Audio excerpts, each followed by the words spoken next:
नमस्कार साथियों, कैसे हैं आप सभी लोग। उम्मीद है कि सब लोग बहुत अच्छे होंगे, मस्त होंगे, तंदुरुस्त होंगे, अपनी और अपनी पढ़ाई का ध्यान बहुत अच्छे से रख रहे हैं। मैं मिथुन साथियों आपका स्वागत करता हूं यूपी कांस्टेबल एग्जामपुर के इस प्लेटफॉर्म पर। साथियों, हम लोग हैं कलम से क्रांति तक। मैं आज आपको ये बहुत अच्छी वीडियो, बहुत अच्छा सेशन उत्तर प्रदेश विशेष का आज आपको पढ़ाने की कोशिश कर रहा हूं। यहां से साथियों अक्सर 1 से 2 क्वेश्चंस आपके एग्जाम में पूछ लिए जाते हैं। तो मेरे प्यारे सभी साथियों, सभी भाई और बहन साथियों, लास्ट तक इस वीडियो को जरूर देखिएगा। ये वीडियो लगभग 5 से 8 मिनट के आसपास की जाएगी। सभी लोग लास्ट तक जरूर देखिएगा और मेरे सभी साथी जरूर बताइएगा इस वीडियो को लास्ट तक देख के कि आपको वीडियो कैसी लगी। अगर आपको वीडियो अच्छी लगेगी तो आप लोग जरूर लाइक करिएगा और अपने सभी साथियों को शेयर कीजिएगा, है ना साथियों। तो ये आज का जो वीडियो है, उत्तर प्रदेश के विशेष टॉपिक ऐसे ही आपको लगातार मिलते रहेंगे। और ये टॉपिक आज का है साथियों, उत्तर प्रदेश के जितने भी राजकीय चिन्ह हैं जो उत्तर प्रदेश सरकार ने अपना रखे हैं, अब उनको अपना राजकीय चिन्ह और राजकीय साथियों उन राजकीय कह सकते हैं मान्यता दे रखी है, उसके बारे में ये पूरी की पूरी क्लास हो रही है। साथियों ध्यान रखिएगा, एक एक चीज को बहुत अच्छे से आप लोग देख कर जाइएगा। यहां से साथियों आप लोग को 1 से 2 क्वेश्चन आपके एग्जाम में जरूर मिलेगा, ये याद रखिएगा। साथियों मेरे प्यारे भाइयों, आपको पता है हम लोग पढ़ रहे हैं आज इंपॉर्टेंट जो सेगमेंट है वो है साथियों राजकीय चिन्ह का। तो उत्तर प्रदेश के परिप्रेक्ष्य में पढ़ते हैं। उत्तर प्रदेश का जो साथियों राजकीय चिन्ह है वो कौन सा है साथियों, आपको देखने को मिलेगा इस टाइप का कुछ राजकीय चिन्ह आपको देखने को मिलेगा। और आप सभी मेरे प्यारे भाई इसी चिन्ह को, इसी राजकीय चिन्ह को अपने कंधों पर, अपनी फाइल में, अपने आई कार्ड पर लगाने के लिए बड़ी मेहनत कर रहे हैं। सब बहुत मेहनत कर रहे हैं। तो साथियों अगर आप हम तक पहुंचे हैं तो इसका मतलब यह है कि अभी आप लोग तलाश में हैं इस उत्तर प्रदेश सरकार की नौकरी के, और उस नौकरी को दिलाना हमारी पूरी टीम का और हमारा साथियों एक कर्तव्य ही नहीं, उद्देश्य भी है। आइए देखिए, ये आपको देखने को मिल रहा है, इसमें 2 मछलियां हैं, एक तीर का मान देखने को मिल रहा है, एक धनुष देखने को मिल रहा है, एक व्रत देखने को मिल रहा है। मेरे साथियों यहां से आती हुई 2 धाराएं देखने को मिल रही हैं, एक आपको पश्चिम से और एक आपको देखने को इधर से मिल रही होंगी। तो ये साथियों 2 नदियां हैं। तो राजकीय चिन्ह की बात करते हैं तो उत्तर प्रदेश का राजकीय चिन्ह देखिएगा कब अपनाया गया, इसके बारे में साथियों आपसे बात कर रहे हैं। तो साथियों याद रखिएगा, उत्तर प्रदेश का राजकीय चिन्ह 1938 में अपनाया गया। सवाल पूछेगा, आप लोग याद रखेंगे। यहां पर साथियों क्या किया गया, देखिए एक तीर है, एक धनुष जो दिखाया गया है, ये तीर साथियों है और ये तीर बना हुआ है ऊपर से ऐसे करके खड़ा होके, ये तीर है और साथियों ये धनुष है। ये धनुष क्या बताता है, तीर और धनुष साथियों भगवान श्री राम का प्रतीक है। हमारे उत्तर प्रदेश की सरकार के में साथियों भगवान श्री राम का प्रतीक आपको दिखाया गया है। क्या है, एक तीर है और एक साथियों धनुष है ना। तो ये पूरा चित्र आप देख लीजिएगा, 1938 में अपनाया गया है। देखिए साथियों 3 तरंगे हैं। 3 तरंगे कौन कौन सी हैं, देखिए साथियों आपको अगर मैं चित्र दिखाऊं तो आप लोग देखेंगे एक तरंग ये आ रही है, एक तरंग ये आ रही है और बीच में एक तीसरी तरंग है। तो 3 तरंगे हैं साथियों। तो 3 तरंगे कौन सी हैं, एक तो गंगा है, एक यमुना है और साथियों उसके साथ में जो दोनों मिलकर तीसरी जो बन रही है वो संगम है, यानी कि वो दोनों नदियां एक साथ मिल रही हैं। संगम का प्रतीक हमारे राज्य के चिन्ह में है। साथियों 2 मछलियां हैं, 2 मछलियां हैं साथियों, आप लोगों को दिखाया है। नंबर 1 मछली यहां पर है और नंबर 2 मछली यहां पर है। ये 2 मछलियां किस चीज का प्रतीक है, सवाल पूछा है, पूछ सकता है और पूछा भी है, बार बार पूछेगा। क्या है साथियों, ये 2 जो मछलियां हैं अवध में मुस्लिम शासक का प्रतीक।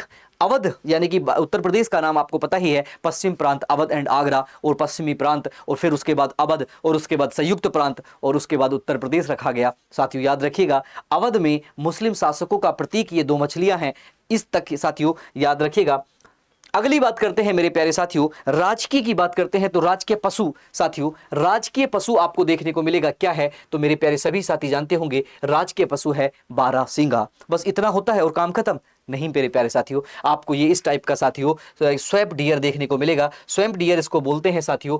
12 का मतलब होता है, आपको पता है इसके जो सींग होते हैं ना साथियों, इसमें कितनी शाखाएं होती हैं, 12 शाखाएं होती हैं, इसीलिए इसको बारहसिंगा कहा जाता है। आइए उत्तर प्रदेश का ये क्या है साथियों, राजकीय पशु है। साथियों मेरे प्यारे दोस्तों और भाइयों बहनों, मेरे भाई देखिए आप लोगों से सवाल पूछा जाएगा क्या कि कभी कभी इसको राजकीय पशु में बारहसिंगा ना लिखकर दलदली हिरन लिख दिया जा सकता है, दलदली हिरन लिखा जा सकता है, दलदल का हिरन लिखा जा सकता है। तो आप लोग कंफ्यूज नहीं करेंगे, इसे दलदली हिरन भी कहा जाता है। और यह घास के मैदानी दलदली क्षेत्र और तराई क्षेत्र में पाया जाने वाला, उन वनों में पाया जाने वाला एक हिरन है मेरे प्यारे साथी। इसका बहुत अच्छे से याद रखेंगे, बारहसिंगा का मतलब होता है इसके 12 सींग हैं, इसीलिए इसको बारहसिंगा कहा जाता है। इसके नर के सींगों की सामान्यतः संख्या 12 शाखाएं होती हैं, जिसके कारण इसको बारहसिंगा नाम दिया जाता है। भारत में बारहसिंगा मुख्य रूप से उत्तर प्रदेश के दुधवा नेशनल पार्क में, असम में और मध्य प्रदेश में पाया जाता है। प्यारे साथियों, पूछा जाएगा कि उत्तर प्रदेश का जो राजकीय पशु है बारहसिंगा, वो उत्तर प्रदेश में कहां पाया जाता है, तो सर्वाधिक पाया तो अन्य जगह पे भी जाएगा, लेकिन दुधवा नेशनल पार्क में ही पाया जाता है और असम और मध्य प्रदेश में भी ये देखने को मिलेगा। अगला देखते हैं साथियों, अंतरराष्ट्रीय स्तर पर इसे IUCN रेड लिस्ट में साथियों यानी कि वर्नेबल या असुरक्षित श्रेणी में शामिल किया गया है। इसीलिए उत्तर प्रदेश सरकार ने इसको अपना राजकीय पशु बनाया है। देखेंगे उत्तर प्रदेश में यह मुख्यतः दुधवा नेशनल पार्क, कौन सा, किशनपुर कतरनिया घाट अभ्यारण्य में पाया जाता है। स्पेसिफिक भी दे दिया है ताकि आप लोगों से सवाल पूछे तो आप लोग कहीं भी कंफ्यूज ना करें। मेरे प्यारे साथियों, एक ऐसी वर्ड यानी कि राज के पक्षी क्या है। राज के पक्षी साथियों, आप लोगों ने क्रेन या फिर सारस को पढ़ा होगा, बहुत अच्छे से पढ़ा होगा साथियों। ये उत्तर प्रदेश की संस्कृति में बहुत ही अच्छा एक क्या है साथियों, पक्षी है। ये साथियों एक निष्ठता के रूप के कारण में जाना जाता है। एक निष्ठता का मतलब होता है केवल एक से ही प्यार करता है। प्रेम और साथियों वफादारी के लिए अगर किसी का नाम लिया जाता है तो वो साथियों इस सारस का लिया जाता है। अगर इसकी पत्नी या इसका पति दोनों में से कोई भी अकेला रहता है तो पूरी जिंदगी वो अकेला ही व्यतीत करता है, दूसरा संबंध किसी के साथ नहीं बनाता। हालांकि आजकल के संबंधों में तो आपने समाज में देखने को मिला ही होगा, यहाँ तो कितनी कुरीतियां और कितने अजीब से ढंग से हम लोग 21वीं शताब्दी के आगे बढ़ रहे हैं। उस पर डिस्कस ना कर हम लोग राज के चिन्ह की बात करते हैं। तो देखिए बहुत अच्छा राज के चिन्ह जिसका नाम साथियों क्या है, जिसका नाम सारस है ना साथियों, सारस है। और देखिएगा इसकी स्पेसिफिकेशन क्या है।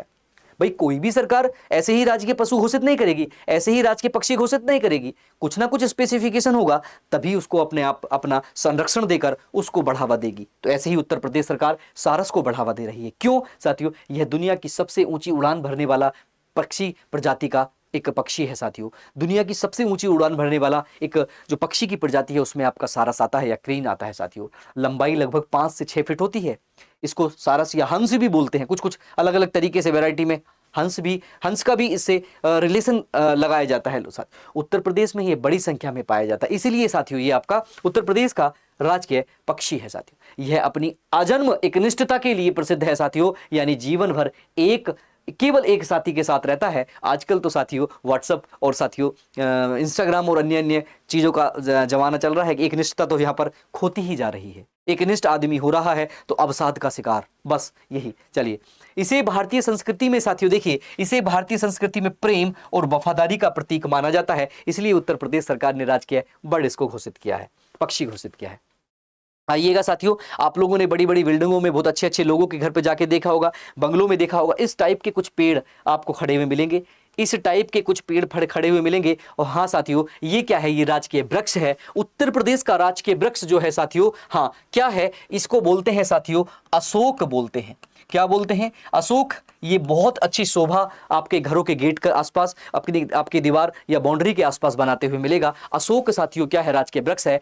हमारे प्रदेश का राजकीय वृक्ष सीता अशोक है साथियों, पूरा नाम लिखेंगे। और इसका साथियों वैज्ञानिक नाम पूछा गया है मेरे भाई, इसका वैज्ञानिक नाम आपसे पूछा जा सकता है तो क्या है साथियों, सराका इंडिका। क्या है, सराका इंडिका इसका साथियों वैज्ञानिक नाम है। एक बार पूछा था आपसे एग्जाम में, भविष्य में भी पूछ सकता है। आपके यूपी होमगार्ड, यूपी पुलिस और साथियों यूपी एसआई की परीक्षा में लगातार ये सवाल पूछे जाने की प्रोबेबिलिटी लगभग 90-95% रहती है साथियों। मध्यम ऊंचाई का ये घनी छाया देने वाला एक सुंदर और शोभादार सदाबहार वृक्ष होता है। आंधी कैसे कहते हैं, जाड़ा आए, गर्मी आए, बरसात आए, ये पूरा खड़ा रहता है, ये पूरा एकदम स्थिर रहता है और अपनी सुंदरता के लिए जाना जाता है साथियों। इसकी पत्तियां जो है वो संयुक्त होती हैं। फरवरी से अप्रैल के मध्य में यहाँ पर गुच्छेदार फूल भी इसमें आते हैं। तो ये राजकीय वृक्ष की बात हुई।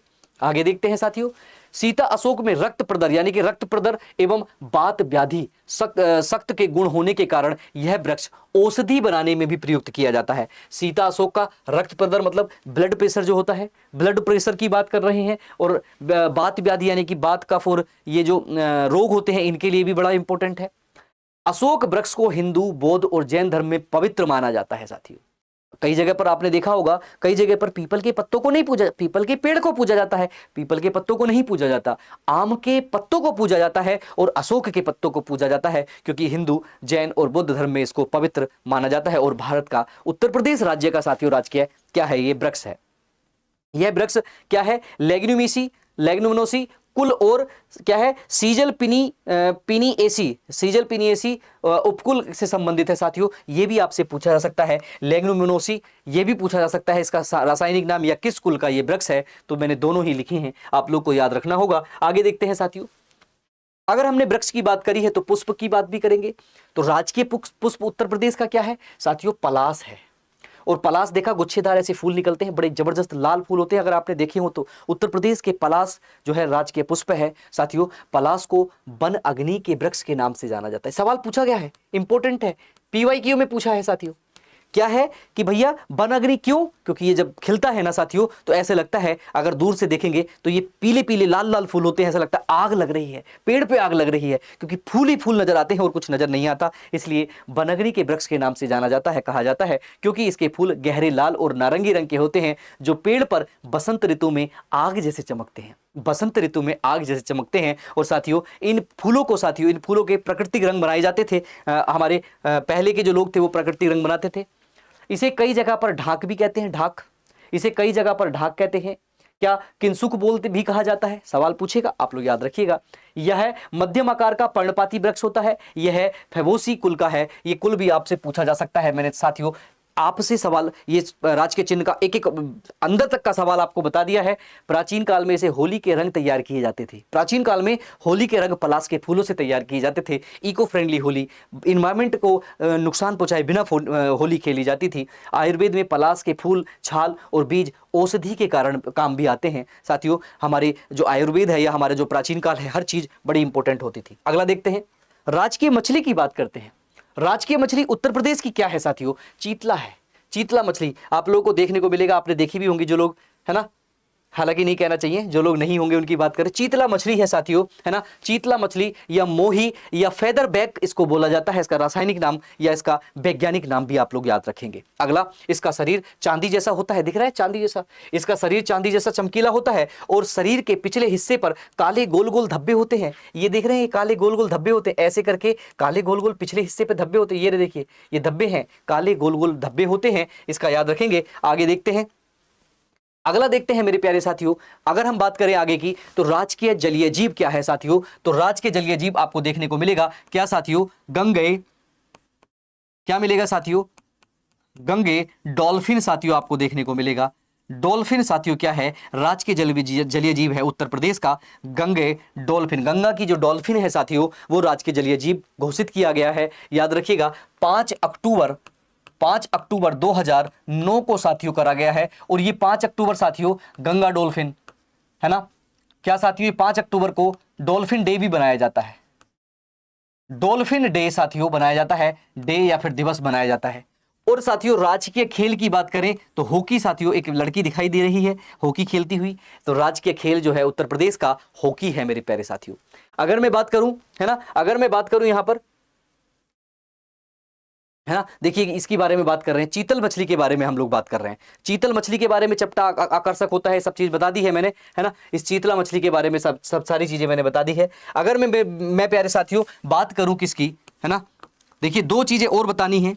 2 चीजें क्या है, उत्तर प्रदेश की राजकीय भाषा, उत्तर प्रदेश की राजकीय भाषा साथियों, राजकीय भाषा आप लोगों को पता होनी चाहिए क्योंकि राजकीय चिन्ह की बात चल रही है। तो पहली साथियों हिंदी है नहीं, हिंदी है। 1968 से इसको अनिवार्य कर दिया गया, अनिवार्य कर दिया गया किस में साथियों, सरकारी काम में, सरकारी कार्य में अनिवार्य।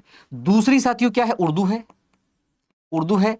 1989 से उसको उर्दू दूसरी भाषा बनाई गई। तो साथियों ये सारा पूरा का पूरा वीडियो आपको कैसा लगा, यहां से साथियों अक्सर 1 से 2 सवाल पूछे जाते हैं, आप लोग ध्यान रखेंगे। बहुत अच्छे से ऐसे ही वीडियो के साथ हम मिलते रहेंगे। आज के लिए इतना ही काफी, मिलते हैं अगली वीडियो में। जय हिंद, जय भारत साथियों, है ना। आज के लिए इतना ही। कैसी लगी ये वीडियो जरूर बताइएगा। ऐसी वीडियो हम लोग डेली आप लोगों के साथ लेकर शेयर करते रहेंगे। थैंक यू साथियों, जय हिंद, जय भारत।